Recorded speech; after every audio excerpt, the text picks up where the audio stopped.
Olá, galera! Tudo bem com vocês? Este é o nosso segundo episódio do EquipaCast e hoje nós teremos um tema simplesmente sensacional. E para tanto, convidamos alguns amigos para juntos conversarmos à mesa. É isso aí! E agora eu quero pedir para que cada um deles se apresente, por favor. Eu sou o Lucas. Hoje eu estou na Igreja Batista Fonte de Sicar, aqui em São Paulo, e sou batista de tradição. Tem uns 25 anos, mais ou menos, que eu estou na mesma denominação. Passei por 2 ou 3 igrejas por conta de mudanças de cidade apenas. Então, talvez tenha uma visão um pouco mais tradicional do que a dos meus amigos aqui e, consequentemente, um pouco mais limitada. Não tive grandes trânsitos eclesiásticos para poder compartilhar, mas depois eu quero comentar um pouco sobre isso durante o tempo, especialmente durante o período da universidade. Participei de alguns grupos de estudo e de evangelismo que me deram uma boa perspectiva de outras visões e denominações, e também estudei teologia num seminário interdenominacional, o Seminário Teológico Servo de Cristo. Então, enfim, isso tirou um pouquinho os meus pés da Igreja Batista, apesar de ainda lá estar. Sou Rafael Bicudo, eu faço parte da Igreja Edificando em Cristo. Nós somos uma comunidade aqui em São Paulo, capital, e atualmente eu sou pastor de adolescentes e também na área de adoração, de música dentro da igreja local. Muito bem. E qual é a sua tradição aí de fé, Bicudo? Cara, é um misto de coisas. Mas eu sou cristão protestante. Eu acredito que essa é a base fundamental, e tenho influências das igrejas tradicionais, mas hoje eu faço parte de uma igreja pentecostal. Bom, meu nome é Maurício, eu tive um trânsito de igrejas já fui da mesma igreja do Bicudo. Hoje eu estou teoricamente em 2 igrejas, aqui em São Paulo. Eu vou na Igreja Batista Fonte de Sicar, quando eu consigo estar em São Paulo. Quando não, eu vou na Igreja Batista da Lagoinha Mineirão, lá em Belo Horizonte, que contempla onde eu vou ficar definitivamente. Eu sou em vias de virar mineiro. E, cara, por tradição, eu sou complicado. Eu sou, em tese, reformado, porém eu me identifico com uma linha de pensamento que hoje a gente chama de católico reformacional. Que daí é o pessoal Peter Leiter, Kevin Husser. Se bem que o Kevin Husser menos, mas é todo esse pessoal aí mais voltado para a tradição. Muito bem. Só isso, Maurício? Por enquanto só. O Maurício figura.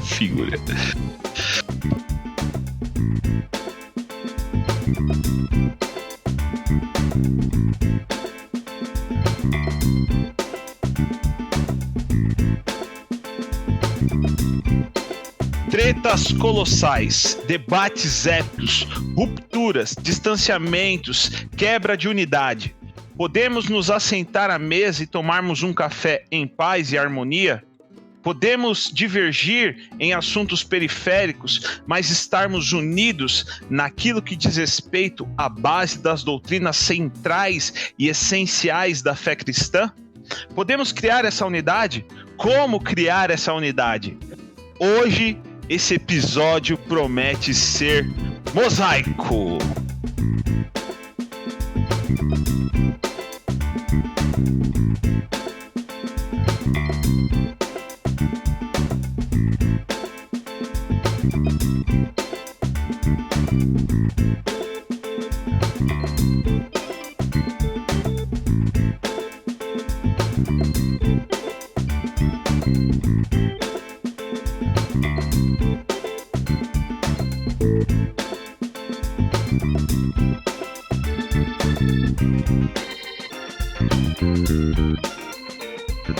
Cara, uma pergunta aqui para os senhores.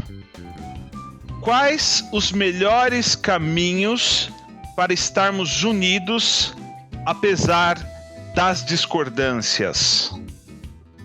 Não tem caminho, tem um caminho. É Cristo. Mas, brincadeiras à parte, querendo ou não, é isso mesmo. O caminho, o começo, o início da conversa tem que ser Cristo.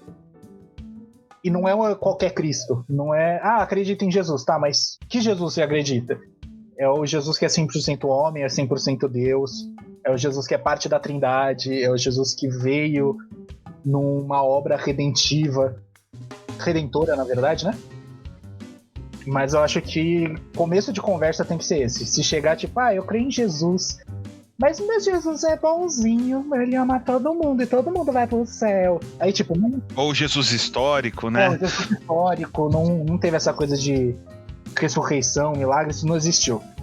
Esse é o tipo de coisa que quebra o diálogo. Tipo, não tem diálogo, porque tá falando de duas coisas diferentes. Acho que o básico é ter um caminho mesmo, ter um solo comum. Eu tenho, assim, descoberto... Na verdade, eu tenho me descoberto ao longo desses dias sobre o que o que nos conecta como indivíduos, né, nesse período em que cada um está confinado na sua casa, na sua respectiva família, mas sem o relacionamento pessoal. E eu acho que quando você fala sobre ser igreja, independente de qual a denominação, eu acho que agora a gente está vivendo o que é ser humano, né? Então, acho que é antecessor até ao ponto crítico do que é ser um cristão e o que é ser igreja. Porque hoje em dia tá todo mundo na sua casa e de alguma forma tendo uma experiência do que é ser parte de uma igreja na sua casa. Então, eu acho que tem um ser humano ali, tem uma realidade muito frágil e que a gente percebe quando a gente se olha, quando a gente olha para nós mesmos, a gente percebe que a gente tem algo em comum que nos conecta, que eu acredito que seja antecessor até mesmo à fé, que é a dor, que é o sofrimento. Então, o que eu entendo, acho que talvez quando eu enxergo a mesma realidade diante de Deus no outro, eu tenho essa empatia que nos torna semelhantes, eu tenho essa empatia que nos torna iguais. Então, independente do que você crê, você sente dor e você sofre tão quanto eu. Então, essa realidade, ela permite que eu e você nos conectemos, independente até mesmo do credo, se ele for cristão ou não.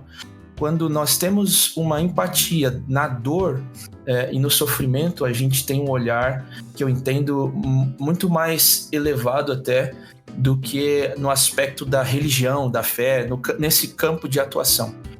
Eu, particularmente, entendo isso como primário, e quando eu enxergo pela minha cosmovisão cristã, eu entendo que, obviamente, o elo perfeito, como está escrito em Colossenses, no capítulo 3, se eu não me engano, que o elo perfeito é Jesus, não tem como.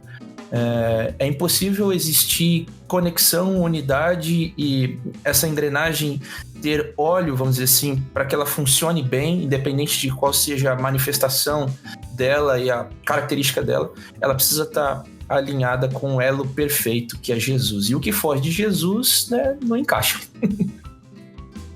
Muito bem, é aquela ideia de a dignidade no outro se dá pelo fato dele ter sido feito à imagem de Deus, né? Então, O simples fato do outro ter a imagem de Deus na vida dele já o torna alguém digno dessa nossa compaixão, desse nosso olhar aí compassivo para com ele. Uhum. Eu concordo com o que tanto o Maurício quanto o Rafael colocaram. E realmente eu acho que a compreensão de que a gente pode caminhar junto, mesmo discordando, ela parte de uma compreensão de quem nasceu de um mesmo... enfim, de quem nasceu de uma mesma operação... não sei qual a melhor expressão para utilizar aqui, mas enfim, da mesma raiz, né? Então, assim, estar unido parte da compreensão de que a gente experimentou a mesma experiência, que é a experiência do novo nascimento, e ter experimentado da mesma experiência, que é a experiência do novo nascimento, traz como pressuposto o crer no mesmo Cristo. Então, assim, eu diria que eu concordo 100% com o que o Maurício falou. Eu acho que no fundamento daquilo que nos une está Cristo, está a obra de Cristo, está o que Ele fez. E a forma como a gente experimenta isso na nossa vida e que torna real a obra de Cristo na nossa vida é a experiência do novo nascimento. Então eu acho que é muito difícil sem passar pela experiência do novo nascimento, sem ter nascido do mesmo ventre, que é essa obra do Espírito no coração, fica muito difícil essa real caminhada de andar junto, ainda que se discorde.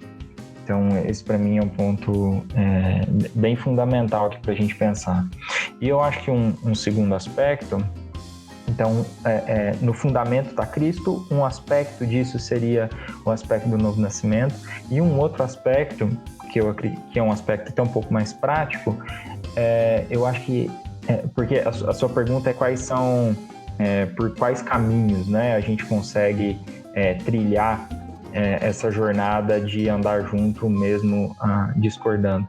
E eu acho que um dos lugares onde isso se expressa de forma mais prática é na missão cristã, porque é na missão cristã que a gente acaba olhando para aquilo que de fato importa, né? Então, assim, no compartilhar da fé, você não vai apresentar aquilo que nos divide, né? No compartilhar da fé, você não vai falar, para você ter a experiência do novo nascimento, você precisa crer, enfim, numa doutrina, você precisa ser monergista, você precisa ser sinergista, você precisa ser continuista, você precisa ser sensacionista, enfim, isso não faz total sentido no primeiro momento. O que vai fazer total sentido no primeiro momento é o que Cristo fez por nós, o que Cristo fez por você, a obra dele na cruz, de morte, ressurreição, etc.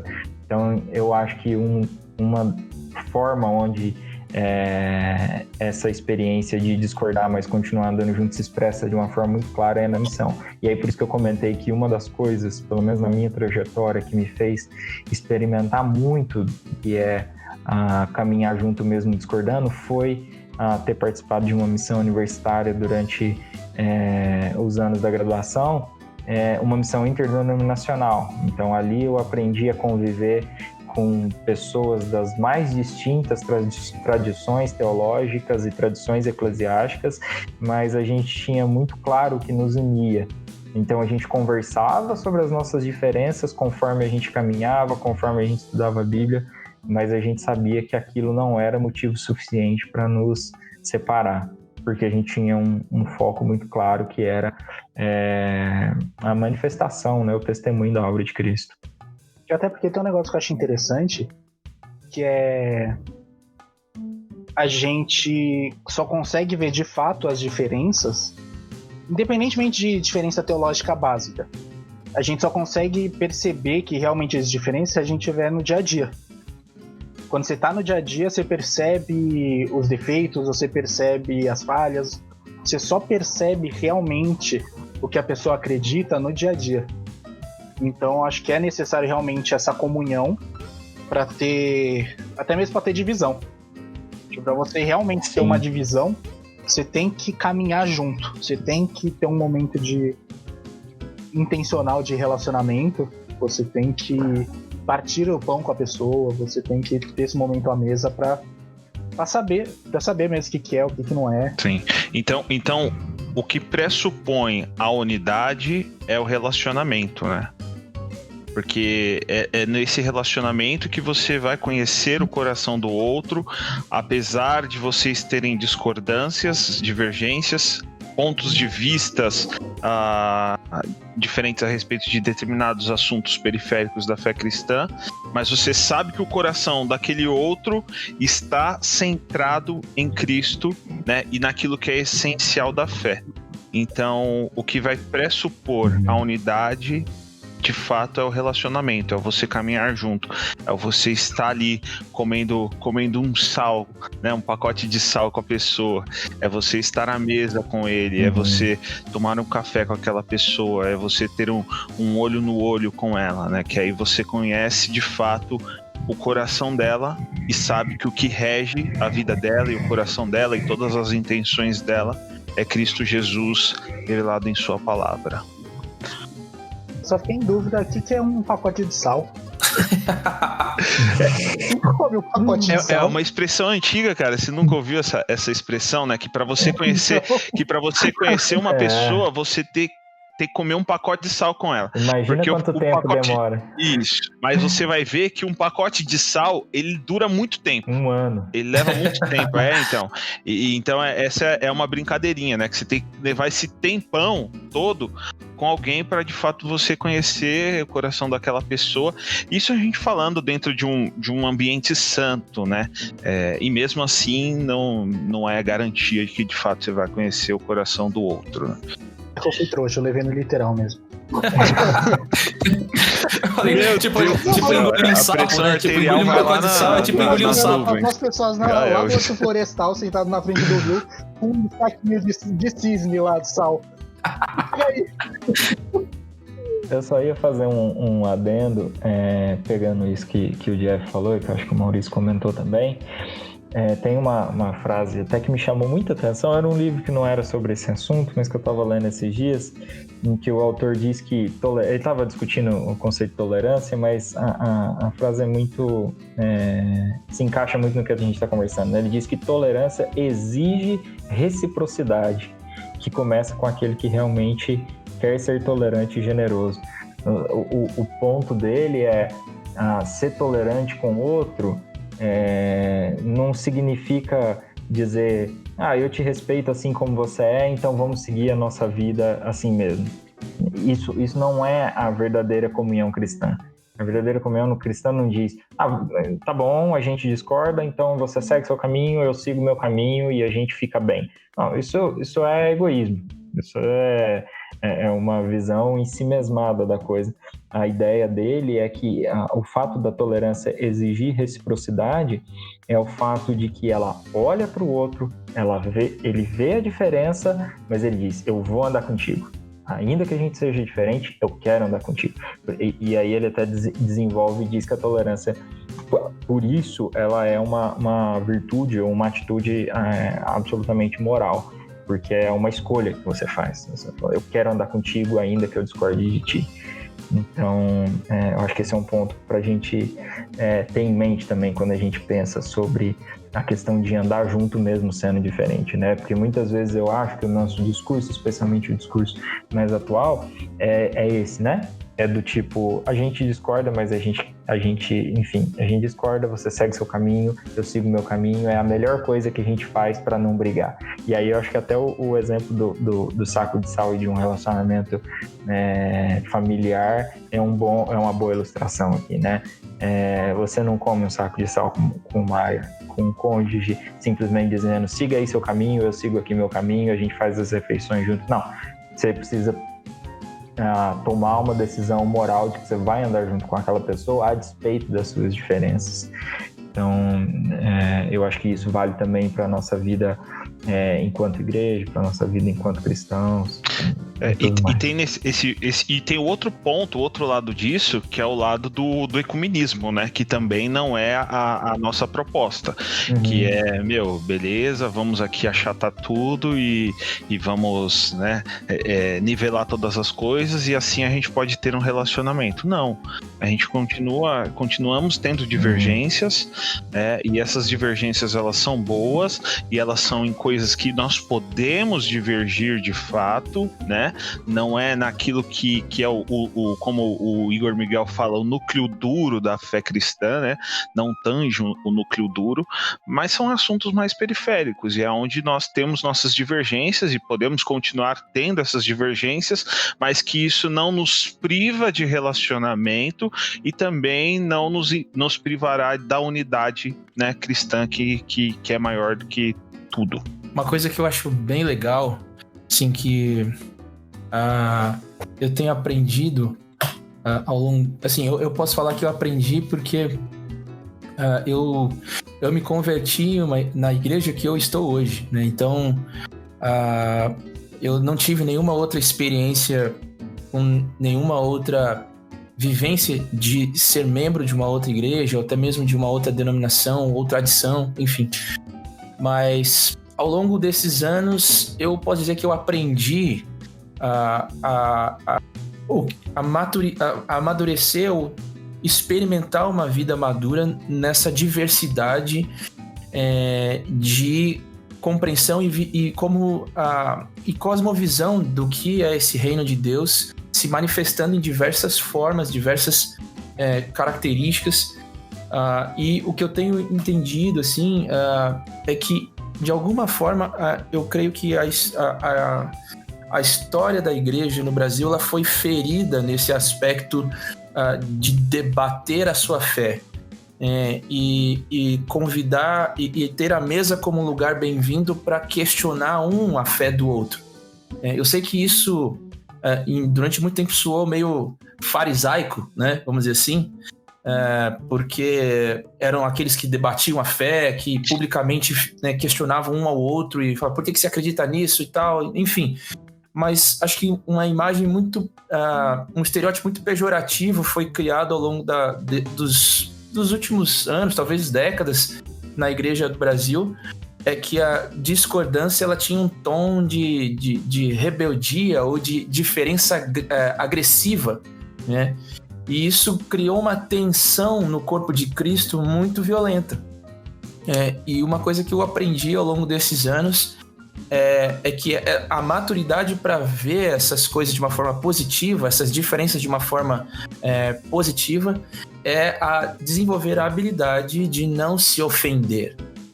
Então, quando você tem uma realidade madura na fé, você discorda sem ofender e é discordado sem ser ofendido. Então, eu acho que falta isso hoje na igreja, onde existe o debate saudável, e falta maturidade em absorver essa realidade das diferenças de uma forma construtiva e não de uma forma ressentida, né? Então, o que eu entendo hoje é que essa habilidade de não se ofender no meio da igreja brasileira se perdeu, e aí dá uma série de ruídos no que poderia ser muito proveitoso para a maturidade da igreja, acaba sendo uma pedra de tropeço.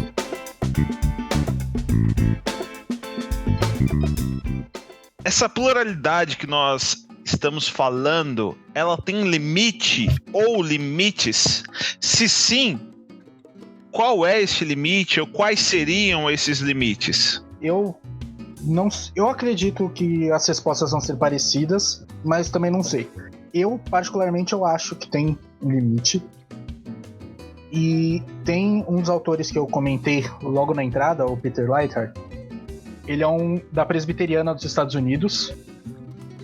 E ele é um dos principais desse movimento do catolicismo reformacional. Esse movimento ele vai prezar pela base da fé cristã, a fim de manter um diálogo com outras tradições, sem perder a sua própria pessoalidade, a sua própria característica de fé. E nisso, ele vai propor uma espécie de ecumenismo muito parecido com o que um teólogo católico propõe, o Hans-Urs von Balthasar, que ele fala da teologia sinfônica, a verdade sinfônica. Mas ele usa a imagem de uma orquestra, e cada tradição cristã seria um instrumento. Algumas funcionam sozinhas, outras não. Outras sozinhas não fazem sentido. Você fica, gente, mas pra que isso? Porém, num contexto, cada uma tem sua importância e reflete uma verdade maior. Que é, por exemplo, a igreja presbiteriana, ela não possui a verdade. A igreja batista não possui a verdade, a pentecostal não possui a verdade, a anglicana não possui. Nenhuma tradição possui, mas elas juntas evidenciam a verdade, que é Cristo. É dentro dessa unidade, tendo as suas respectivas diferenças, que elas funcionam juntas para evidenciar Cristo. para evidenciar uma verdade que é maior do que ela, para apontar realmente. Então, eu acho que a partir disso a gente consegue selecionar um limite, a gente consegue estabelecer até onde a gente vai, até onde a gente não vai. Eu acho que cada denominação tem a sua importância, tem a sua particularidade, que é necessário que seja assim. Ela tem o seu propósito dentro do corpo de Cristo, tem o seu propósito dentro da missão. E só que eu acho que todas as denominações cristãs têm um solo comum que a gente não pode abrir mão, que é o que caracteriza como cristão. Que geralmente o pessoal não limita, mas traz para o credo apostólico, o credo atanasiano, que são as verdades básicas da fé. Acreditou naquilo, a gente está no mesmo solo. Independentemente tá segurando por um dedinho, mas tá ainda, então ainda tem diálogo, tem uma conversa. Por mais diferente que seja. Mas eu acredito que passou desse solo comum, aí deixa de ser a questão de ser um instrumento estranho dentro da sinfonia e passa a ser destoante mesmo. É um instrumento desafinado, que ele está estragando todo. Então aí, eu acho que o limite é a gente ver essas verdades básicas da fé, e rompeu com isso. Não é nem questão de eu gosto ou não gosto, não tem o que fazer, que perdeu a base para um diálogo, não tá falando mais a mesma coisa. Muito bom. Eu acho que só o pessoal brinca comigo e fala que, cara, você tem um pezinho no monergismo, que eu sei.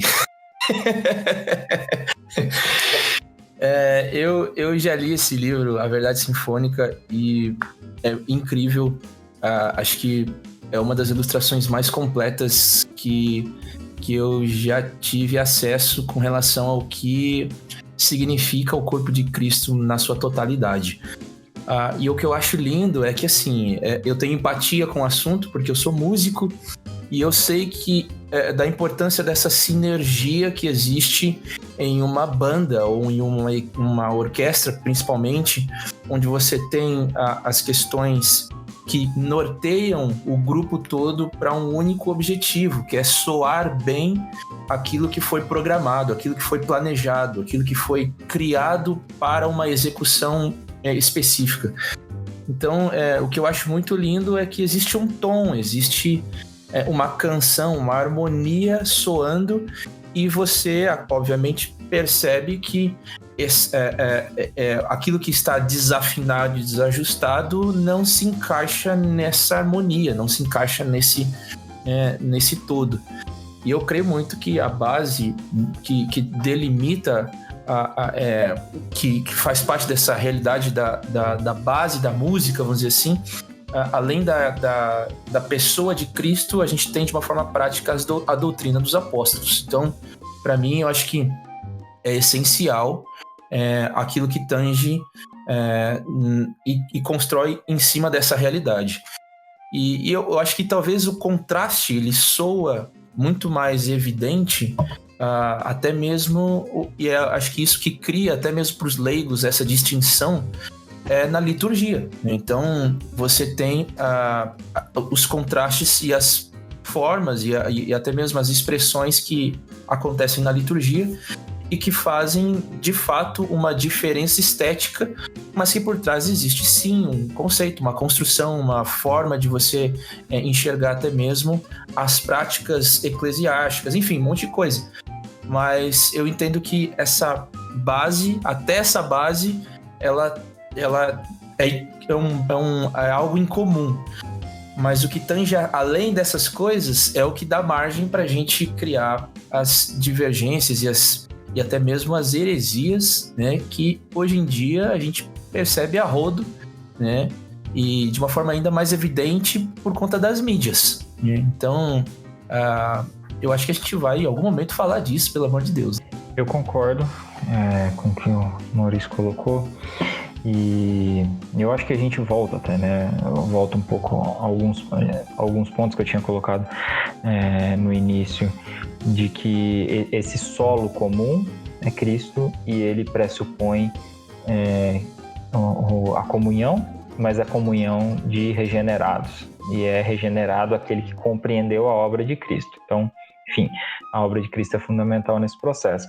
Mas, se a gente falasse de uma diversidade que simplesmente não tem limites, a gente cairia num completo relativismo, onde a gente não tem sequer solo comum sobre o qual se sustentar, né? Então, aí eu queria até colocar duas...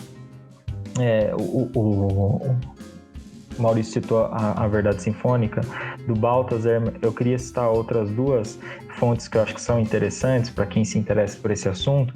Um livro de um teólogo que eu não concordo com algumas coisas que ele diz e que tem algumas polêmicas, mas tem um livro do Roger Olson que chama História das Controvérsias na Teologia Cristã. É um livro basicamente sobre esse assunto. Então, o que ele vai fazer é justamente levantar 2000 anos de unidade e diversidade, 2000 anos de história da igreja, como a história, como a igreja se comportou, enfim, em cima dessa linha tênue que é o que nos mantém unidos e o que dá para suportar de diversidade. E ele levanta uma tese, logo no começo do livro, que ele fala que muito da nossa teologia, ou ao menos da teologia norte-americana, feita ao longo do último século, foi uma teologia feita na base do ou. Ou você crê nisso, ou você está fora. E aí ele propõe que essa compreensão um pouco mais histórica da fé cristã, ela acaba exigindo de nós uma abordagem tanto quanto. Então, para você ser cristão, você pode crer nisso tanto quanto outros creem naquilo. É claro que até essa abordagem dele, ele mesmo faz isso ao longo de todo o livro, ela tem os seus limites, né? Mas o que ele tenta fazer é construir uma espécie de teologia sistemática em torno das controvérsias. Então ele vai passar por cada tema da teologia sistemática, mostrando quais são... basicamente trabalhando essa teologia tanto quanto. Então, quais são as fontes da fé cristã? É a revelação específica, ou é a revelação geral? Como que essas duas coisas conversam? Ou é a tradição? É a revelação tanto quanto a tradição? Enfim, ele vai trabalhar um pouco essa coisa. Então, assim, independente de se concordar ou discordar de cada uma das conclusões dele, eu acho que é um livro muito rico e que tira a gente um pouco assim do lugar comum. Foi um livro que me incomodou muito e que me fez ter que dialogar com ele em diversos pontos. E uma das coisas que ele traz no primeiro capítulo é justamente esse lance de, o que nos mantém unidos é Cristo. E eu acho que provavelmente poucos discordariam que o que nos mantém unidos é Cristo e a revelação de Cristo a partir dos apóstolos e da Escritura.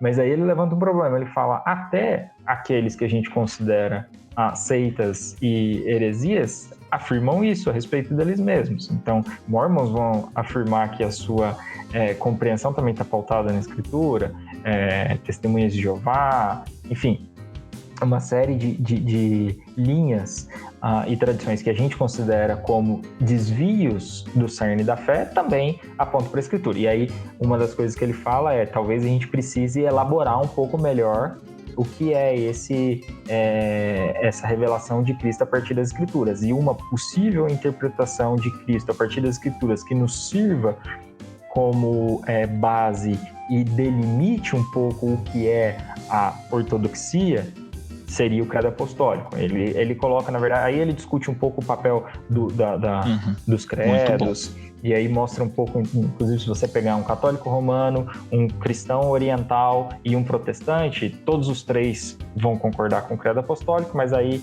um vai acrescentar ao credo apostólico os 7 concílios ecumênicos, então se pegar um cristão oriental, ou então um cristão protestante vai acrescentar algumas conclusões, né, de Lutero, Calvino, enfim. Então assim, você sempre vai colocar alguma coisa junto com aquela base, né? Que seria, no caso, o credo apostólico. Mas o fato é que pelo menos entre essas 3 grandes linhas, você teria o credo apostólico, talvez até o credo niceno como uma base comum. E um outro livro, só para dar uma abordagem um pouquinho diferente sobre esse assunto, é um livro do Andreas Kostenberger, junto com Michael Kruger, que chama A Heresia da Ortodoxia. E eles vão trabalhar um pouco da ideia de que existe, pelo menos aí sim, entre algumas alas mais liberais, uma discussão sobre quão diverso era o cristianismo do primeiro e segundo século. E aí se tenta fazer uma reconstrução do cristianismo do primeiro e segundo século para dizer, tá vendo, a heresia sempre andou junto da ortodoxia.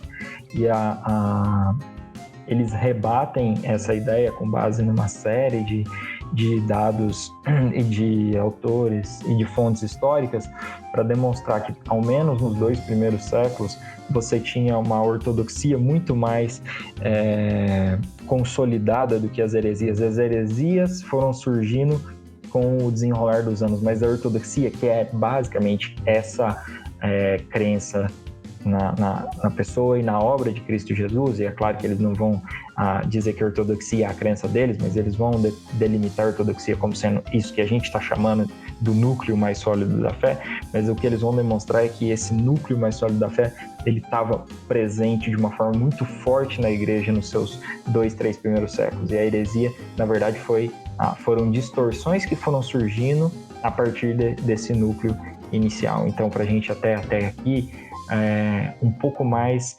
de solidez e de compreensão de que aquilo que hoje a gente considera o núcleo da fé é o núcleo da fé que os cristãos, desde o início, assim o consideraram.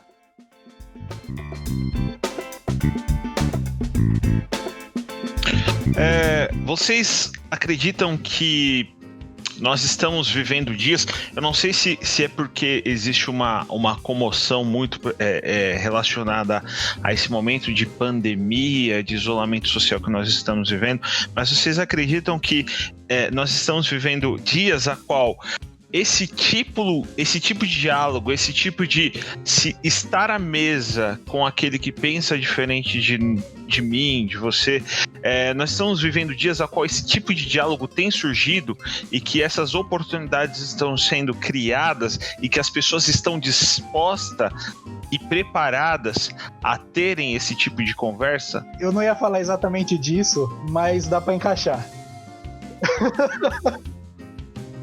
Que eu acho que um dos problemas que a igreja brasileira... Eu não acho que só a igreja brasileira, eu acho que a igreja no geral. Mas vou colocar na brasileira, que é a nossa.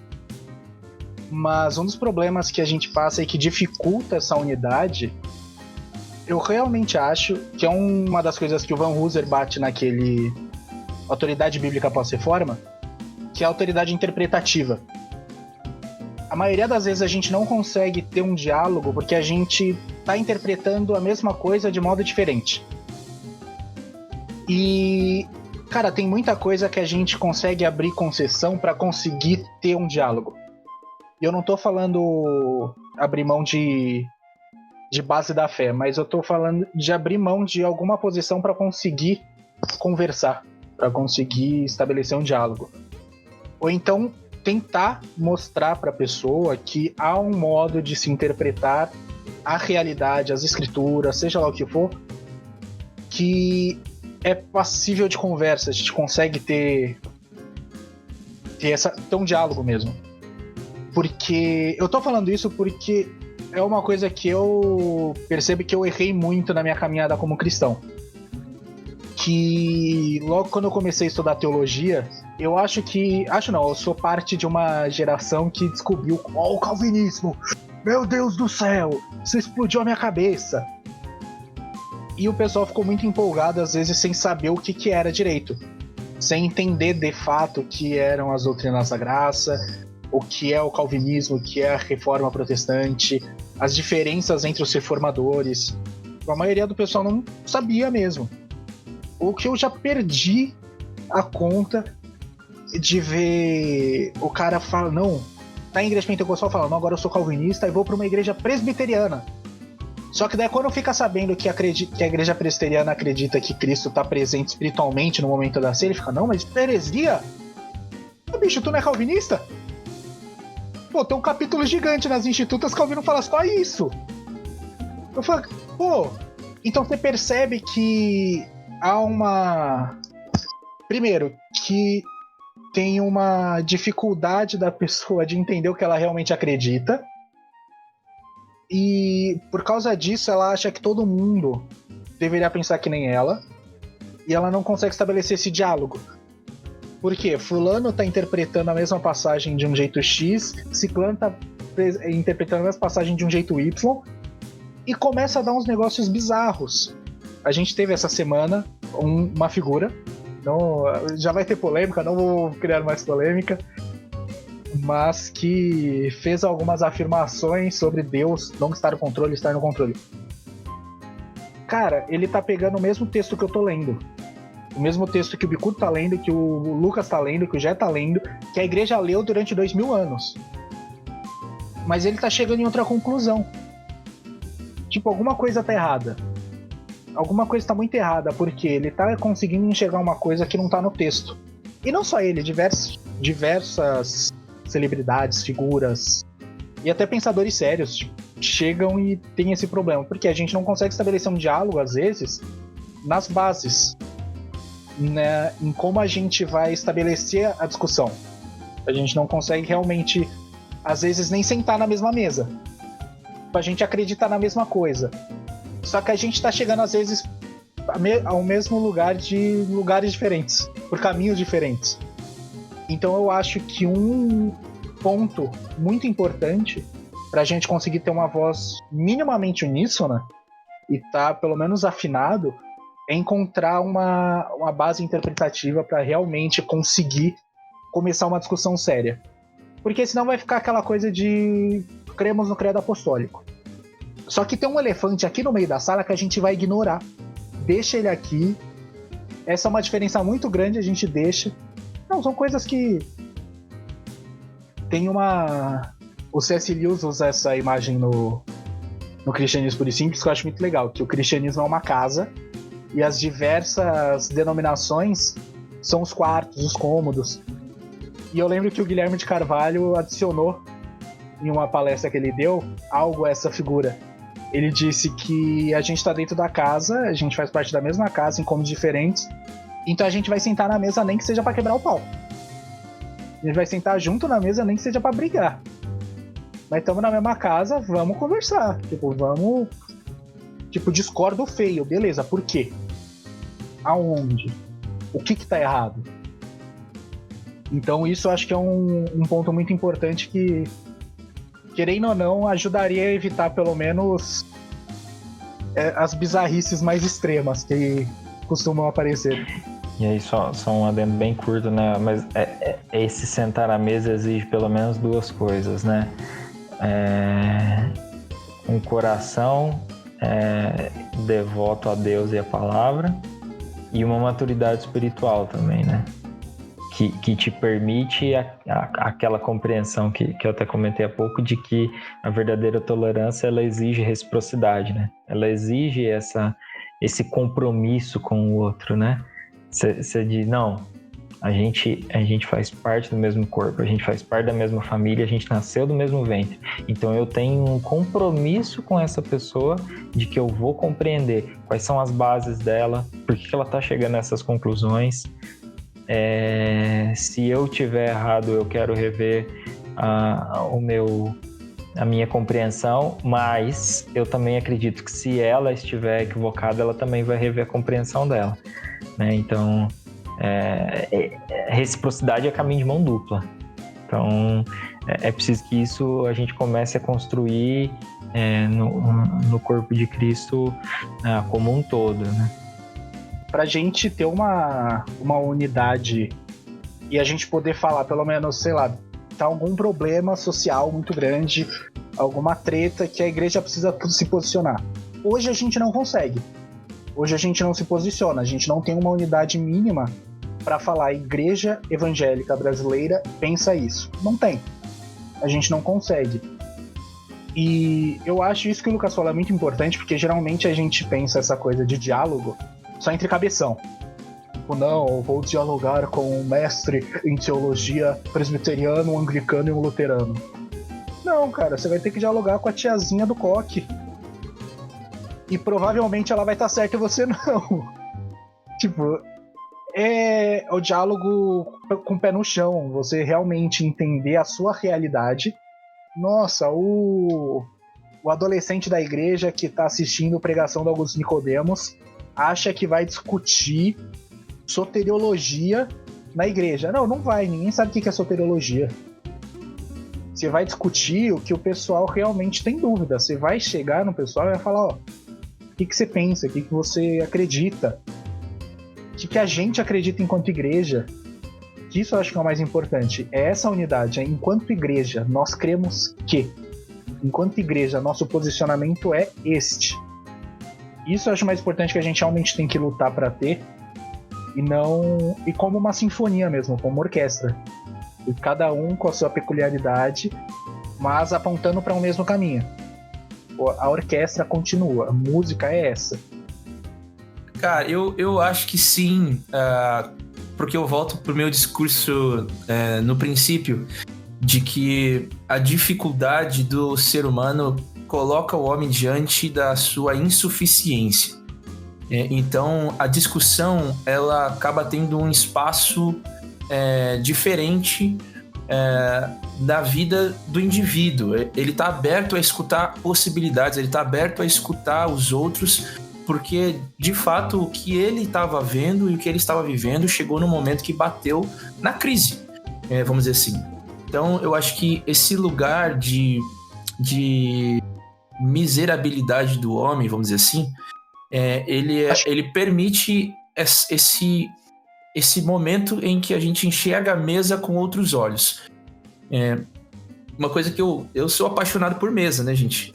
Eu tenho como uma marca para minha vida essa experiência da mesa, e a mesa de Jesus. Não estou falando de uma mesa de diálogo, mas acho que a questão é essa. Quando a gente vai para a mesa com alguém, entendendo que Jesus ele está na cabeceira dessa mesa, ou seja, é ele quem está direcionando a nossa conversa, a impressão que eu tenho é que durante muito tempo a gente quis servir o alimento da mesa e nós não recebemos de Jesus o alimento para compartilhar. Então a impressão que eu tenho é que fica na mesa aquela discussão de quem tem o alimento melhor ou quem tem o alimento correto, quem tem o alimento mais saudável, ao invés de todo mundo olhar para Jesus e falar assim, me fala o que você está vendo e eu vou te falar o que eu estou vendo e vamos tentar junto aprender e vamos juntos se conhecer, vamos ter essa percepção juntos. Eu acho que o momento hoje é oportuno, apesar de que isso abre um baita precedente para moldar as palavras de Jesus à necessidade do homem. Né? Então, e aí entra diversas linhas que são extremamente estranhas e perigosas, principalmente para um momento oportuno como esse, que talvez a gente nunca mais vai viver na história, pelo menos na nossa perspectiva humana, vamos dizer assim. Então, eu acho que o diálogo ele está sendo visto de uma outra forma. Pelo menos, gente, eu tô aqui no grupo, vocês têm noção. Isso aqui, gente, é histórico. Eu tô aqui no grupo praticamente de reformados, né? E, cara, eu tô na boa, tô super feliz. Tirando o Maurício, que é católico, mas assim, como é que é católico reformacional? Exato. Que isso, essa eu não sabia, não. Não, mas isso é interessante, Bicudo, porque assim, até mesmo, né, entre nós que somos aí reformados, até entre nós temos nossas diferenças, né? Eu sou um reformado, mas voltado para um lado carismático. Eu sou bem continuista no que diz respeito aos dons. O meu amigo Lucas, ele é um quase cessacionista, né? Tá ali com o pezinho. Vamos devagar com as definições. E o Maurício é esse ser híbrido aí, né? Eu acredito. Diga apenas que eu sou um sujeito de um culto contido, entendeu? Não, isso é verdade. É verdade. O Lucas é. Eu acredito que Deus criou o mundo a partir do nada. Ele encarnou em Jesus. Jesus encarnou sem deixar de ser Deus. Ele morreu e ressuscitou depois de 3 dias. Eu não vou acreditar em Deus espiritual. Enfim, mas isso é assunto. Eu já acreditei na parte mais difícil. Para outra live, né? Esse ponto dos sons dá uma outra live, um outro podcast, né? Na verdade. Agora deixa eu só colocar um ponto aqui, acho que de forma alguma discordando com o que o Maurício e o Rafael disseram, eu acho que a gente tem visto algumas iniciativas muito interessantes e aí, inclusive, o testemunho de vocês a respeito do que tem acontecido me fez lembrar, o Maurício acabou de citar o Cristianismo Puro e Simples. O Cristianismo Puro e Simples foi escrito no momento de guerra, né? No momento de crise. Segunda Guerra, então, né? foi uma resposta de Lewis a um momento de crise. E nesses momentos a gente tende a voltar os olhos para aquilo que de fato importa. Mas, por outro lado, a gente também tem visto nos últimos dias a igreja se pegando por aquilo que não é essencial. E isso é uma coisa curiosa. Então a gente tem visto iniciativas no sentido de voltar para aquilo que é essencial e dialogar a respeito disso e de mostrar como a gente está unido em torno disso. Mas, por outro lado, parece que aí vão pegar um pouco, claro que agora meu universo é limitado, mas se a gente pegar dentro desse universo um pouco menor que a gente convive, das igrejas mais tradicionais, a gente vê os crentes pró-governo se pegando com os crentes contra o governo, de repente a gente tem uma treta a respeito de supostos idólatras da ciência contra não idólatras ou críticos dos idólatras da ciência, enfim. Cara, então no momento em que a gente poderia estar aproveitando para se voltar para aquilo que é essencial, a gente está se pegando com as questões secundárias que simplesmente passam a cabo da nossa capacidade de resolução, né? A gente nunca vai resolver enquanto igreja, enfim, qual é o melhor governo para estar lá, sei lá, apesar da gente meio que ter se unido como igreja em torno de um projeto que agora está demonstrando seus frutos. Mas o fato é que, ao mesmo tempo que a gente vê boas iniciativas, a gente também vê desvios sérios de percurso. Então eu acho que vale a pena a chamada de atenção e talvez até disso, né? Olha, gente, vocês estão se quebrando por causa desse assunto. Olha o que está acontecendo, né? Olha o que está acontecendo lá fora. O que as pessoas... Ontem eu ainda estava lendo tem 1000 análises, né, sobre o que está acontecendo, aparecendo, mas uma coisa que eu estava lendo ontem que me chamou a atenção foi um relatório de um grupo que trabalha simplesmente com dados de buscas na internet. E uma das coisas que eles colocavam é que algo que já tem aparecido em outros estudos também, é a degradação da saúde emocional das pessoas. Então, no momento em que a saúde emocional das pessoas, não só no Brasil, quanto no mundo, está degradando, e que a gente poderia oferecer uma mensagem de esperança, assim como o Projeto Equipa tem oferecido aí com o Jeff em algumas lives, fazendo um jabazinho do projeto. Então, assim, no momento que a gente poderia estar em torno disso, não. A gente está discutindo se crente é a favor ou contra a ciência, a gente está discutindo se a gente pode ou não pode fazer a ceia online. De novo, todas as discussões são importantes. Essas discussões são importantes. A gente, enquanto igreja local, a gente precisa tomar decisões com relação à ceia, por exemplo. A gente precisa, enquanto cristãos, estar atento sobre o relacionamento com a ciência, mas o meu ponto a gente não resolve isso com 280 caracteres. E aí eu queria adicionar um ponto. A mesa, nesse momento, está fazendo muita falta, né? Porque, assim, por mais que a gente consiga manter alguma união de forma virtual, por mais que a gente consiga fazer algumas lives em conjunto, aí eu concordo muito com o que o Rafael tá colocando. Tem que ser olho no olho. E aí tem mais um desafio para os crentes, que é a reaprender o que é viver uma comunhão olho no olho. Né?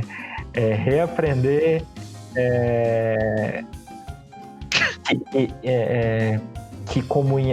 que você não constrói. O professor, o pastor Ziel Machado citava muito isso, né? Não existe comunhão verdadeira entre personagens, só existe comunhão verdadeira entre pessoas. E, cara, você quer um troço que mais gera personagem do que rede social? Sim. Né? Em rede social e verdade. Até em grupo de WhatsApp, na maioria do tempo a gente é personagem. A gente é pessoa no dia a dia, na comunhão, na mesa verdadeira, no partir do pão. Então, assim, nesse momento a mesa tá fazendo uma falta danada pra gente ter esses espaços de comunhão, né, mais enfim, do coração mesmo, né, que vem do fundo. Mas eu acho interessante que esse movimento de... Eu não vou dizer de unidade, não é de unidade, mas de tá apontando para um diálogo futuro, é um negócio muito embrionário, mas eu acho que isso tá aparecendo desde antes da pandemia. Um exemplo que, tirando todas as questões políticas, teológicas que tem e devem ser debatidas, mas que também tem seus méritos, o próprio Descende. Cara, foi um festival de 12 horas que juntou gente pra caramba. Tinha gente de denominações diferentes, tipo, muitas denominações mesmo. E, querendo ou não, tinha uma certa unidade no discurso. E, de novo, independentemente de críticas teológicas, políticas que existem, devem ser feitas, mas tem os seus méritos também, porque aponta para algo que está surgindo. E a gente vê isso também até no meio reformado. Tem um discurso que ele está se tornando um pouco mais uniforme, ou pelo menos o diálogo, em alguns pontos, está se tornando até desnecessário, porque as pessoas estão chegando, não a um acordo, mas entendendo mais. Um consenso. Tipo, é aquela coisa, eu aceito que você está errado, e a gente não vai conseguir resolver isso agora, existem outras coisas para pensar. Então, eu acho, embora eu acho que socialmente a gente não vá melhorar, pensando eclesiologicamente, eu acredito que tem algo do pré-pandemia que aponta para, sei lá, eu acho que uma possível luz no meio do túnel. Uma lanterninha lá, alguém vai ligar o Nokia, tijolão, com uma lanterninha vai dar pra enxergar alguma coisa. Eu realmente acho que eu tendo a enxergar esses movimentos como Descende com alguns bons olhos. Isso é uma observação muito pontual, também sem entrar no mérito enfim, de toda a discussão do Descende, foco na missão. Né? Que é uma coisa que eu tinha colocado lá no começo. Quando você põe o foco na missão, a gente se une em torno daquilo que de fato importa.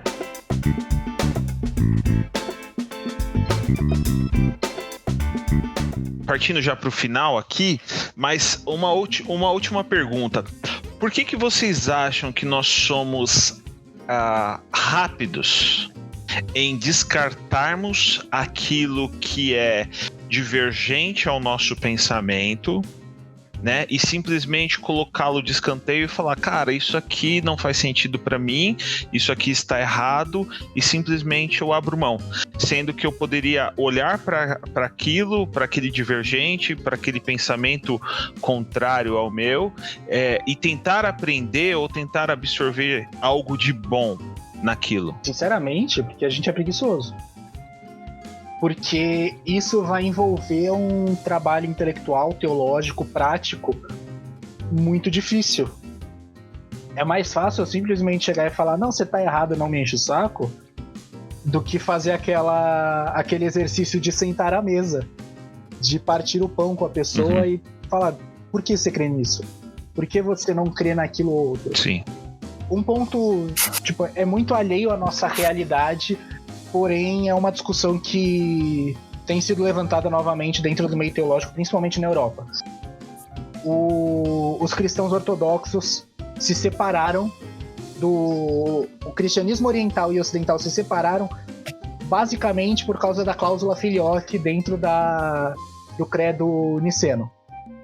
É um termo por causa a respeito da procedência do Espírito Santo, separou a igreja entre oriental e ocidental. E um labor teológico foi feito durante todos esses 1000 e poucos anos. E hoje alguns teólogos têm discutido como que a gente vai tentar entrar num consenso. Por quê? Porque o pessoal se propôs a, beleza, vamos entender o porquê chegaram a essa conclusão, porque a gente mantém a nossa conclusão, mas vamos tentar entrar em algum acordo, entrar num diálogo. Porque dentro da história da igreja, depois do cisma, nós tivemos inúmeras figuras no Oriente que nos abençoam pra caramba até hoje. São João Crisóstomo, cara. Você pega a Noite Escura da Alma, não tem quem não cite, não tem quem não se apaixone por aquilo. Tem um padre do deserto, Santo Hilário de Poitiers, que ele tem um tratado sobre a Trindade que eu não conheço alguém que não assina embaixo e falou, não, beleza, é isso aí. Então é uma compreensão da fé e não é só uma compreensão da fé teórica, mas prática. Você percebe que vem de uma vivência com Deus que muitas vezes a gente não tem. Então eu acho que a gente tem a mania de excluir todo mundo porque é mais fácil. É bem mais fácil, não vai demandar, não precisa de debate, eu não vou precisar ler pra caramba, não vou precisar estudar. Então pra quê? Excluir, é mais fácil. Eu realmente acho que é por preguiça mesmo. Eu diria até um pouco mais, é porque a gente é pecador mesmo. Um pouco, mas não, teoricamente é um pouco menos. Voltou, tipo. Começa embaixo. Voltou à base, né? Isso, assim. É porque a gente tem dificuldade, né, de lidar com o diferente. A gente. De certa forma, a queda foi um voltar do homem para dentro de si mesmo. E aí, quando a gente se volta para dentro de si mesmo e a gente rompe com o próximo, pronto, aí começou a panaceia. Uhum. Aí a gente tem preguiça de sentar com o outro e ouvir o outro. Aí a gente não tem a empatia suficiente, a gente não tem a compaixão suficiente, a gente não tem o amor suficiente, enfim. A gente não tem todas as virtudes do evangelho que são necessárias para olhar no olho do diferente e dizer, se Cristo morreu por você, quem sou eu para não caminhar junto contigo? Eu lembro que as primeiras vezes que eu ouvi a respeito até do cristianismo oriental, se pegar meus anos de caminhada cristã, é algo muito recente até, eu lembro que uma das coisas que me chocou, ouvindo isso até de um professor, foi, poxa, esses caras estão lá há 1000 anos morrendo em muitos lugares por amor a Cristo, e a gente simplesmente considera que eles são uma vertente inferior do cristianismo, né? Ou uma linha no mínimo inferior à nossa, ou que não compreendem o cristianismo verdadeiro. Pô, os caras estão sob juramento de dizer você nega a sua fé em Cristo ou morre, e os caras estão morrendo. Então isso foi uma coisa que me impactou muito, pensar como a igreja que a gente não conhece, que não está nos nossos livros de teologia, como essa igreja está perseverando em terrenos extremamente áridos há tanto tempo e inclusive vivendo de uma forma justa, piedosa, crente, e a gente sequer tem compreensão. Acho que isso vale para um cristianismo distante, entre aspas, né? Um cristianismo que está do outro lado do planeta, e isso muitas vezes vale pro irmãozinho do nosso lado na igreja. Pra irmã do né? coque que tá a gente... subindo no monte orar. Isso. Então a gente olha pro cristianismo dela e fala, pô, é um cristianismo inferior, é um cristianismo de uma pessoa que nunca estudou, mas vai ouvir uma oração dela por você. Nossa, entendeu? fervorosa, cara. De novo, eu acho que nenhum desses movimentos, eu sou um pouco chato nesse ponto, e aí a minha raiz um pouco mais conservadora. Eu acho que nenhum desses movimentos que a gente está falando aqui, eles levam a gente para um relativismo doutrinário, do tipo, tanto faz então o que a gente crê, vamos abandonar, vamos simplesmente viver esse cristianismo que é bem simplinho e tal. Não, eu acho que se a gente está dando isso a entender, eu espero que não esteja, mas se a gente está dando isso a entender, não é isso que a gente está dizendo. Nenhum de nós entendo eu. Mas que a gente precisa olhar mais com compaixão, não é nem compaixão a palavra que eu queria aqui, mas enfim, olhar com mais amor mesmo o cristianismo no nosso próximo e ver que ele também já comeu alguns sacos de sal nessa caminhada, e a gente simplesmente olha pro cristianismo dele e vê um cristianismo inferior, a gente deveria sentir um pouco de vergonha desses julgamentos que a gente faz. Muita arrogância, né? Muita petulância da nossa parte fazer esse tipo de julgamento. Eu acho que até pegando um gancho disso que tanto o Lucas e o Maurício falaram, acho que uma coisa que eu percebo é que o ser humano ainda, né, principalmente o ser humano religioso, vamos dizer assim, ele continua se alimentando, entenda a minha alegoria, tá? Assim, se alimentando da árvore do conhecimento do bem e do mal, no sentido prático, e para de alguma forma trazer uma resposta ao mundo que ele vive, inclusive as pessoas ao seu redor que partilham da mesma confissão de fé, ao invés de nós entendermos que a fonte é a árvore da vida, vamos dizer assim. A realidade é que a gente tem buscado nutrir os nossos fundamentos de convicção na fonte errada, né? E no sentido de saber o que é certo e o que é errado, ou melhor, eu quero definir a minha razão para que eu possa, quando ter um diálogo, eu ganhar a conversa. Né? Então, o ser humano ele não vai para uma conversa para perder uma batalha, vamos dizer assim. Né? Então, acho que essa habilidade que a gente tem quando a gente olha, por exemplo, para Cristo, quando ele vai se comunicar com alguém que tinha uma fé distorcida, como, por exemplo, a mulher samaritana, a abordagem de Cristo, ela tem uma empatia totalmente diferente, ela tem um approach totalmente diferente, e a impressão que você tem na conversa é que ele está construindo a ideia com ela. E não chegando de uma forma muito radical, a ponto de falar assim... de uma forma grosseira até. Mas eu acho que essa ideia que hoje a galera tem do que significa a gente ter uma confissão de fé é a gente colocar um cabresto, né? E a gente não olha para o lado, porque se você olhar para o lado, você pode se corromper com as outras ideias. Uhum. Como se a sua ideia de interpretação bíblica e vivência bíblica fosse absoluta. E aí a gente perde a oportunidade de ter uma revelação ou um conhecimento mais amplo se nós estivéssemos ouvindo as pessoas ao nosso redor que têm vida com Deus, que têm vida com intimidade com a palavra, que têm bagagem de dedicação em conhecer, estudar e meditar naquilo que está escrito na palavra. Então acho que essa ideia da suficiência da interpretação do indivíduo em uma única só verdade, quando falo verdade eu estou falando num único só discurso, né?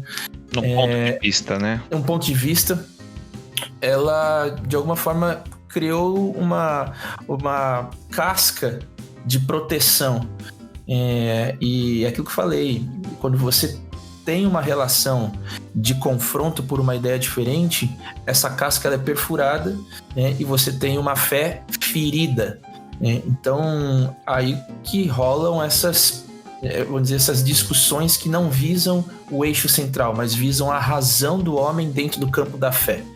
Então, eu acho que nesse aspecto, eu acho que existe sim o pecado do homem envolvido na parada. Não tem como. Existe o orgulho humano, o egoísmo, a justiça própria. Existe tudo aquilo que flui do pecado nato na natureza do homem, né? Então, é óbvio que a gente compreende essa realidade de fé do novo nascimento, uma nova natureza brotando, enfim, todo esse desdobramento. Mas existe um ser que está ali em processo e que tem isso dentro de si.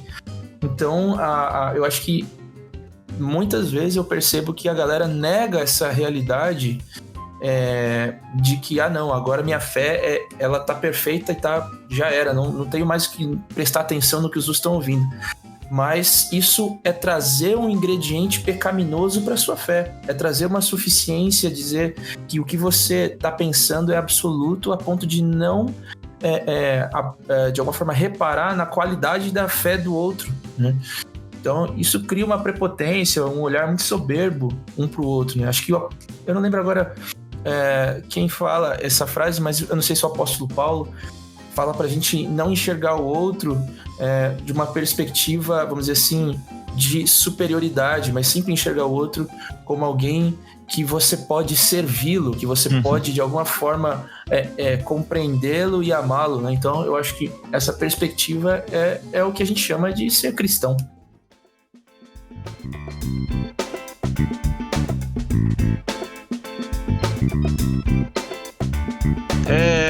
Meus amados, o papo tá muito bom, mas vamos caminhar para as considerações finais. Eu posso dizer assim, gente, que para mim foi um presente estar aqui com vocês, assim.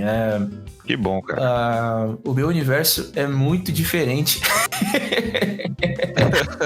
Mas eu amo caminhar em lugares que eu vejo que existe um medo de se andar, sabe?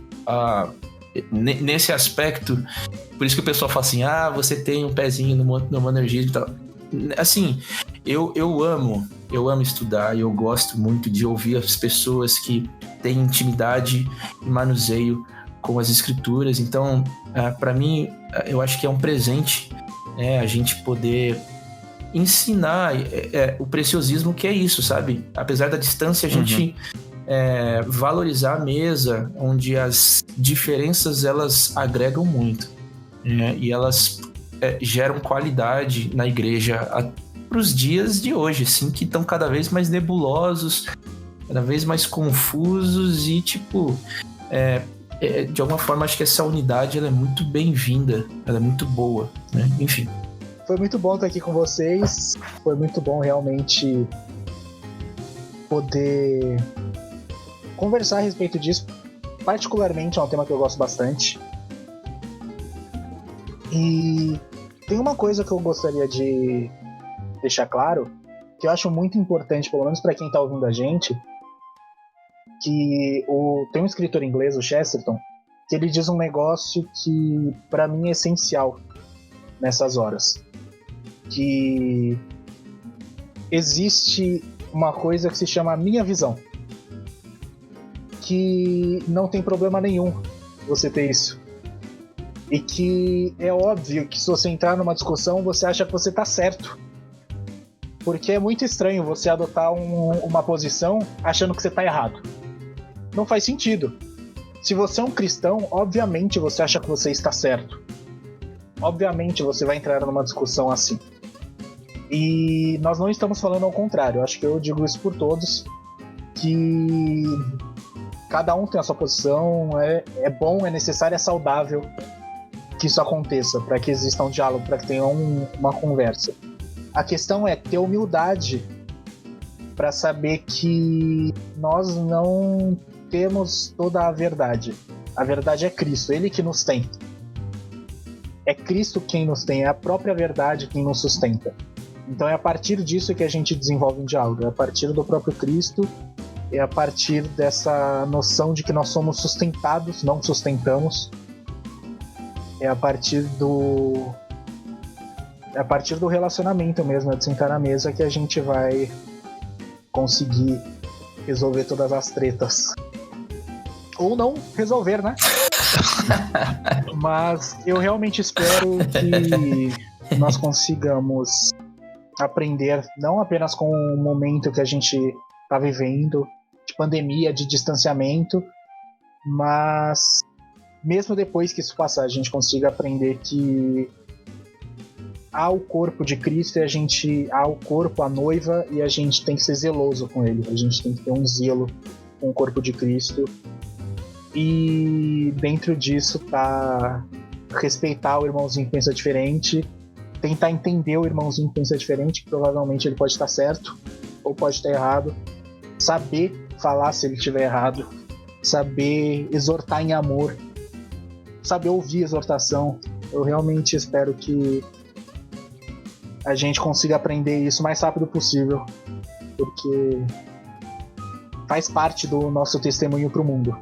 Eu queria encerrar lendo um versículo que eu acho que é o que o Rafael tinha em mente, e só acrescentando 2 versículos anteriores a ele, que eu acho que resume bem o que eu gostaria de deixar, que é Filipenses 2, de 1 a 3. Se por estarmos em Cristo nós temos alguma motivação, alguma exortação de amor, alguma comunhão no Espírito, alguma profunda afeição e compaixão, completem a minha alegria tendo o mesmo modo de pensar, o mesmo amor, um só espírito e uma só atitude.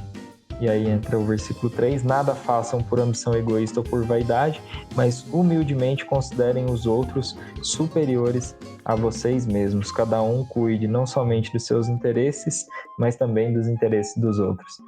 Esses 2 primeiros versículos, para mim, resumem muito, eu acho que o que eu gostaria de deixar são muito bonitos, né? Se a gente tem alguma motivação, se a gente tem alguma comunhão, se a gente tem alguma afeição, que a gente tenha também o mesmo modo de pensar, o mesmo amor, um mesmo espírito e uma mesma atitude.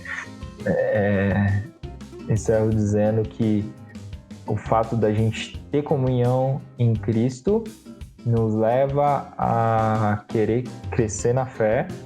Esse crescimento vem por meio do diálogo, mas a gente não entra nos diálogos apenas querendo ter razão. A gente entra nos diálogos querendo conhecer mais a respeito de Cristo. Acho que esse tem que ser o nosso alvo. Muito bom. E só para nós encerrarmos, vou ler um versículo, Efésios 2, verso 14. Porque Cristo é a nossa paz. Ele uniu judeus e gentios em um só povo ao derrubar o muro de inimizade que nos separava. E lembrando das palavras do Bonhoeffer, que Cristo é o perfeito mediador entre homens e homens. Então nós só podemos ter esse tipo de conversa, esse tipo de diálogo, estarmos à mesa nesse ambiente santo, porque Cristo é quem nos une.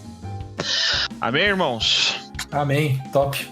Bicudo, nos despeça com uma oração, por gentileza. Sim. Obrigado, Deus. Nós te damos graças nesse momento por esse privilégio que nós temos de estarmos juntos de alguma forma, apesar da distância. Nós vivemos essa experiência de comunhão, vamos dizer assim, digital, se é que a gente pode dar esse nome. Mas de alguma forma a gente ouvir e perceber o Senhor através da experiência uns dos outros.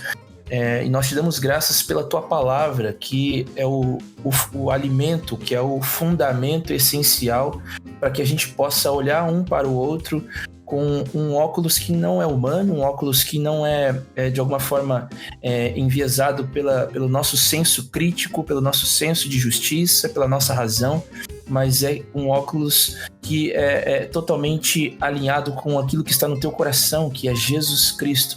E que o Senhor continue, através do teu Espírito Santo, dando sabedoria, dando revelação e conhecimento aos olhos do nosso coração, para que a gente possa amar uns aos outros e sermos uns com os outros, de acordo com aquilo que o Senhor realmente tem colocado no nosso coração.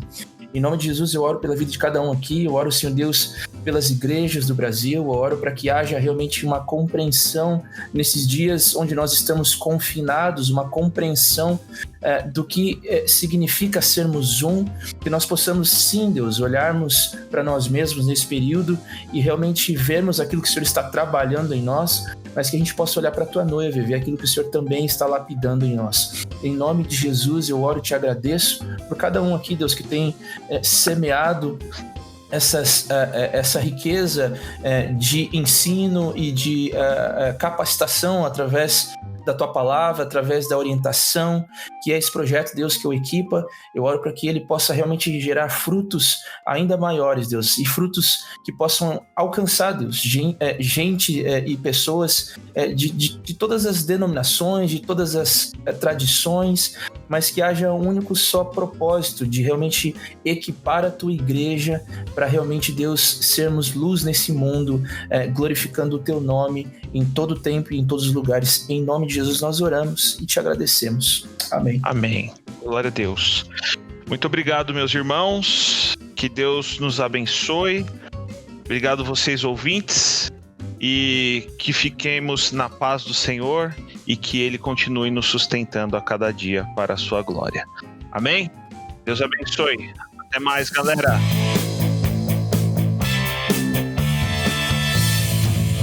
Este foi o EquipaCast.